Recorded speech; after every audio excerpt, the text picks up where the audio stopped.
बिस्मिल्लाहिर्रहमानिर्रहीम। अस्सलाम वालेकुम। ईरान और इजराइल की जंग दोबारा शुरू हो गई है और अब शायद ये जंग कभी जिंदगी में ना रुके। जो हालात नजर आ रहे हैं, शर्त सिर्फ एक ही होगी कि अटैक नहीं होगा। ईरान ने इस वक्त मिसाइल, बहुत ही ज्यादा खतरनाक मिसाइल हाइफा पर और इजराइल के दीगर शहरों पर मार दिए हैं। और इस वक्त हालत ये है कि ईरान में जश्न मनाया जा रहा है कि मिसाइल आ गए और इन मिसाइलों ने इसराइल का भुरकस निकालना शुरू कर दिया है। इतना ज्यादा खतरनाक मामला है, इतना ज्यादा खतरनाक मामला है जिसका तस्वुर भी नहीं किया जा सकता कि इस वक्त मिसाइल बिल्कुल, ईरान ने कहा था कि अगर एक भी मिसाइल हुआ बैरूत पर हिट तो हम उसके बाद जंग छेड़ देंगे।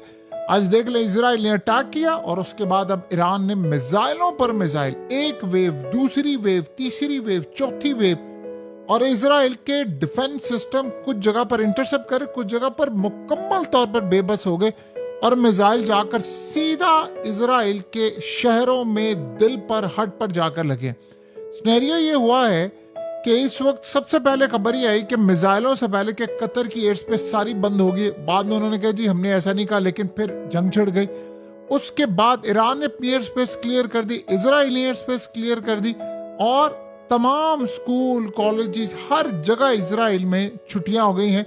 लोगों को शेल्टर में भेज दिया गया है। इस वक्त मिसाइल पर मिसाइल आ रहे हैं, मिसाइल पर मिसाइल आ रहे हैं। और इस सूरत हाल में अभी तक ये नहीं पता, ये जंग अभी तक फिलहाल इजराइल में है। आगे ये कहां पर जाती है ये कुछ नहीं कहा जा सकता।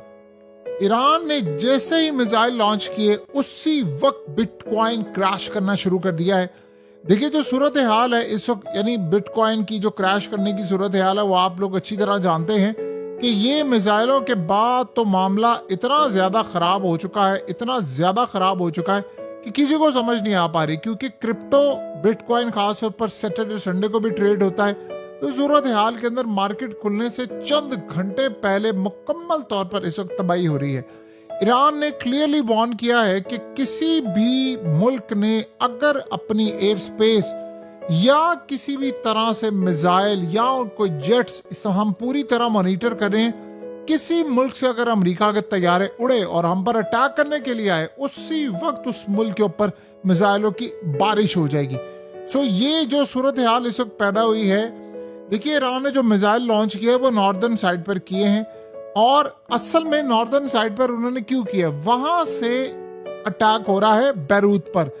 आज इजराइल ने अभी कहा है कि जी हमने मिसाइल इस वक्त इंटरसेप्ट करने को शुरू कर दी हैं। बहुत सारे मिसाइल इस वक्त मुकम्मल तौर पर इंटरसेप्ट नहीं हुए। इस वक्त इजराइल की जानिब से तमाम लोगों को मैसेजेस जाना शुरू हो गया, उनको कॉल जा रही हैं कि आप लोगों ने घरों से बाहर नहीं निकलना, फौरी तौर पर शेल्टर्स में चले जाएं। कोई स्कूल, कॉलेज, गैदरिंग, किसी सूरत कोई चीज नहीं होगी। और इस सूरत हाल के अंदर अब हर जगह नॉर्दर्न साइड पर अब अटैक शुरू हो गए हैं। देखिए सीज फायर खत्म हो गई है। ईरान ने कहा था कि अगर एक भी अटैक हुआ, ट्रम्प सुन ले, सीज फायर खत्म हो जाएगी। और देख ले आज बैरूत पर अटैक किया। इजराइल ने अटैक किया इसलिए था कि ये सारी सूरत हाल हो। और उसके बाद ईरान ने ऐलान कर दिया है कि अब हम लिबनान के साथ हर सूरत खड़े होंगे। अब वो इंतजार कर रहे हैं कि किस गल्फ कंट्री की जानिब से अटैक होता है हम पर। अगर किसी ने किसी भी तरह का कोई एक अटैक किया तो हम फिर उसके बाद भूल जाएंगे और फिर उसके बाद हम मिसाइलों की, तमाम चीजों की बारिश कर देंगे। फिर कोई सूरत हाल नहीं होगी, कोई गुंजाइश नहीं होगी, किसी के लिए रहम नहीं बरता जाएगा। इस वक्त हालत ये है कि पूरी तरह एयर स्पेस हर मुल्क की, गल्फ कंट्रीज की ऐसा ऐसा क्लोज होना शुरू हो गई है। क्योंकि ये नहीं पता किसी भी वक्त, अब इजराइल ने कहा है अमेरिका को कि तुम वहां से तैयारे उड़ाओ और अटैक कर दें, हम इसी वक्त जाकर ईरान पर अटैक कर दें। पॉसिबिलिटी है किसी भी वक्त ईरान पर यह अटैक हो जाए। और जैसे ही अटैक होगा, जिस कल गल्फ कंट्री से अटैक होगा, वहां पर मुकम्मल तौर पर आपको पता है कि फिर जो मिसाइलों की बारिश है वो हो जाएगी। सो ये सिनेरियो इस वक्त काफी ज्यादा परेशान कर देने वाला है।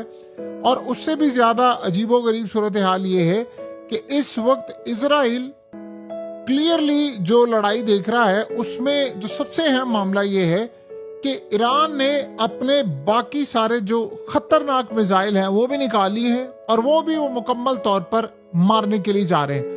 अब ये नहीं पता कि किस जगह कहां पर ये हो और ये सुबह तक ये लड़ाई रहती है, फिर उसके बाद ये बढ़ती है, क्या सूरत हाल होती है।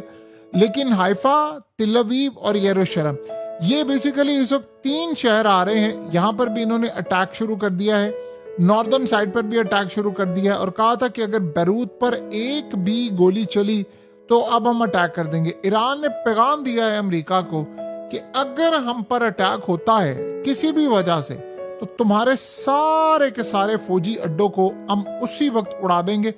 किसी गलत फहमी में ना रहना और किसी तरह हम पर अटैक करने की गलती ना करना।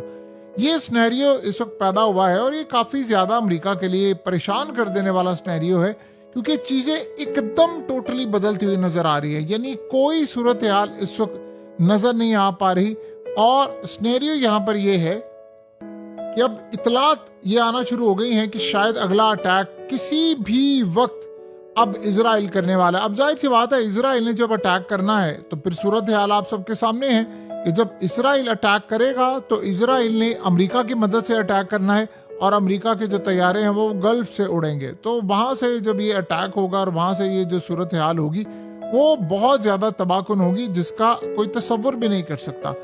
अब इस वक्त सिनेरियो ये है कि ईरान का डिफेंस सिस्टम इस वक्त मुकम्मल तौर पर एक्टिवेट हो चुका हुआ है और ईरान इस वक्त देख रहा है कि इजराइल या अमेरिका के तैयारे किसी भी वक्त अब अटैक करने वाले। ये आप जेल में रख ले, ये अटैक अब किसी भी वक्त होने वाला है और जैसे ही उन्होंने अटैक करना है उसके बाद आप देखें फिर गल्फ पर और हर जगह अटैक शुरू, तमाम एयर स्पेस बंद होने वाली है, एयरलाइंस मुकम्मल तौर पर शट डाउन होने वाली है, कैंसिल कर देंगे तमाम फ्लाइट्स और ये मामला अब नहीं रुकना। और इस सूरत हाल के अंदर देखें, इजराइल इस इंतजार में बैठा हुआ था कि किसी वजह से ये जंग छिड़े। अब अगर ट्रम्प ये चाहे कि जंग हो जाए, रुक जाए, फलाना हो जाए, तो उन्होंने कहा था कि जब तक बैरूत पर अटैक होता रहेगा लिबनान पर हम ये अटैक करेंगे। इस वक्त हुआ ये है कि डोनाल्ड ट्रम्प को हंगामी बेसिस पर बताया गया कि जी ये जंग छिड़ गई है और इस सूरत हाल में अब अगला लाए अमल क्या। अब जो भी फैसला करना है अमेरिका ने अगले 30 मिनट के अंदर अंदर फैसला करना है कि क्या सूरत हाल होगी, रिटेलिएट करना। एक दफा अगर उन्होंने रिटेलिएट करना शुरू किया तो उसके बाद आप समझ लें फिर ये जो लड़ाई है ये कहीं नहीं रुकेगी। ये फिर हर जगह आपको ये लड़ाई होती हुई नजर आएगी। जो इस वक्त इतलात आ रही हैं, जो तबाही इजराइल की हो रही है उसका तसव्वुर भी नहीं किया जा सकता। और जो हालात इस वक्त नजर आ रहे हैं वो गालिबन अब ये ड्रोन से अटैक करेंगे ईरान पर, ईरान के शहरों में, ईरान के इंफ्रास्ट्रक्चर पर। गालिबन हो सकता है ईरान की ऑयल फैसिलिटीज पर अटैक करें, ईरान की गैस फैसिलिटीज पर अटैक करें। और पॉसिबिलिटी है, कुछ कहा नहीं जा सकता, कि हो सकता है कि ईरान की बाकी वाटर प्लांट और इन चीज़ों पर भी अटैक करें। अब ये देखना होगा कि ये मामला किस लेवल तक जा रहा है, यहाँ पर क्या सिनेरियो बनता है, क्या सूरत हाल होती है। लेकिन ये अटैक बहरहाल अब होने के लिए जा रहा है और ये बड़ा तबाहकुन इस वक्त अटैक। इजराइल ने इस वक्त फोर्सेस को ऑर्डर जारी कर दिया है कि जैसे इनकी वेव खत्म हो उसी वक्त इजराइल पूरी तरह अटैक शुरू कर दे। अब दोनों साइड से अटैक होने वाला है। देखिए, इस सारी सूरत हाल में आपको चंद घंटे के बाद तेल की मार्केट ओपन होने वाली है और उसके बाद जो आपको सूरत हाल नजर आएगी वो मुकम्मल तौर पर बदलती हुई, यानी गोल्ड को क्रैश करने की कोशिश करेंगे, तेल ऊपर जाएगा, बिटकॉइन क्रैश करेगा। जो भी सूरत हाल होगी वो बहुत ज्यादा इस वक्त तबाहकुन होने वाली है। इतलात ये आ रही हैं कि डोनाल्ड ट्रंप को इस वक्त नेतन्याहू की जानिब से कहा गया है कि आप इस पूरे हमले के अंदर पार्टिसिपेट करें और उसमें पहले इजराइल अटैक करेगा, उसके बाद गालिबन हो सकता है कि ईरान पर अमेरिका अटैक कर दे। इस वक्त गल्फ कंट्रीज पूरी कोशिश कर रही हैं कि वो अमेरिका को मना कर रही हैं, हर मुल्क इंडिविजुअली मना कर रहा है कि हमारी एयर स्पेस तुमने इस्तेमाल नहीं करनी, क्योंकि ईरान इस वक्त रियल टाइम में मॉनिटर कर रहा है तमाम सिचुएशन को। ईरान ने पहले किया क्या कि इन्होंने चाइना को भी आगाह किया, ये कतर की एयर स्पेस जो बंद हुई थी उनको भी आगाह किया, उसके अलावा हर जगह आगाह किया। तो ये जो सूरत हाल थी ये असल में होकर रहनी थी। तो ये लड़ाई अब असल में शुरू हो चुकी हुई है। ये बहुत खतरनाक लड़ाई है, इसको रोकना शायद अब हो सकता है ट्रंप के बस में भी ना हो। देखिए, ट्रंप ये समझ रहा था कि मैं किसी तरह इस लड़ाई को रोक लूंगा, मिड टर्म इलेक्शन सर पर खड़े हैं, ये हो जाएगा वो हो जाएगा। ऐसा लग नहीं रहा कि अब उसके हाथ में गेम चली जाएगी, एटलीस्ट उसको सरेंडर करना पड़ेगा। देखिए, ये एक चांस है कि अगर अमेरिका अटैक नहीं करता ईरान के ऊपर और उनके यानी गल्फ कंट्रीज से कोई भी उनके अड्डों से उड़कर नहीं जाता, तो ये फिर लड़ाई सिर्फ इजराइल की होगी और ईरान की। लेकिन जो इजराइल के तैयारे आते हैं उनकी मदद और उनको रीफ्यूलिंग वो सारी गल्फ कंट्री से जो अमेरिका के अड्डे होते हैं वहां से होती है। तो जब ऐसी सूरत हाल होती है तो फिर आप समझ लें कि कोई रियायत, कोई मामला बाकी ईरान बरता नहीं है। और यही वो वजह है कि ये लड़ाई जो है वो इस वक्त आउट ऑफ कंट्रोल होने जा रही है।